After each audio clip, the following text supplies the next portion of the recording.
Nakaka-inspire naman ang story nila Jelly de Belen at ni Ariel Rivera. Dahil sa Biko ay napagtapos ang kanilang dalawang anak.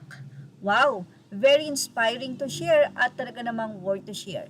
Mula sa kwento ni Edmer Volante Facebook post, nang dahil sa business nilang Biko, napagtapos nila Jelly de Belen at Ariel Rivera ang kanilang dalawang anak sa college sa Toronto, Canada.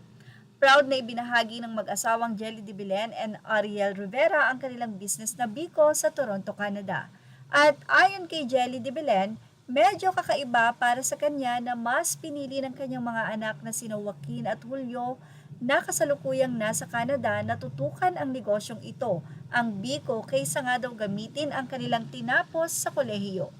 Ang panganay niya na si Joaquin ay nasa edad 27 na ay nagtapos ng physics, habang si Julio naman ay nasa 25 na ang edad ay bagong graduate ng kinesiology o pag-aaral ng galaw ng katawan.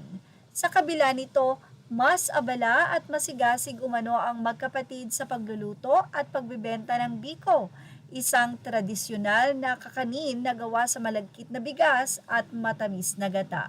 Pinangalanan nila ang kanilang produkto na Lolo Ben's Biko bilang pagpupugay sa kanilang yumaong lolo. At unti-unti na itong nakikilala sa mga Pilipino sa Toronto at iba pang bahagi ng Canada. Nagsimula ang kanilang negosyo noong 2020, kasagsagan ng pandemya, bilang isang simpleng pagsubok lamang. Ngunit dahil naging matagumpay ito, ipinagpatuloy na nila. Sa kasalukuyan, nagsusupply sila ng kanilang biko na may dalawang variant, classic at may langka sa dalawang restaurant sa Toronto. Tumatanggap din sila ng online orders at sila mismo ang nagdi-deliver sa kanilang mga customer. Bagamat natutuwa si Jelly na naipagpapatuloy ng kanyang mga anak ang alaala ng kanilang lolo, hindi pa rin niya lubos maintindihan kung bakit mas pinipili ng mga ito ang negosyo kaysa sa mga trabahong kaugnay ng kanilang pinag-aralan, na maaaring mas malaki pa ang kita. Para sa kanya, medyo kakaiba raw ito. Ngunit iginagalang pa rin niya ang desisyon ng kanyang dalawang mga anak. Sa ngayon, iniisip ng kanilang mga magulang na maaaring pansamantala lamang ang negosyong ito habang naghihintay ang magkapatid ng mas malaking oportunidad.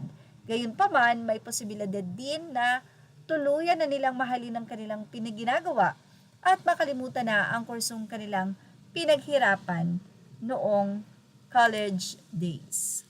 Nakaka-inspired, hindi po ba? At yan ang ating Showbiz Now update. Images are all ready to the rightful owners. Thank you for watching Showbiz Now. Please like, share, and subscribe.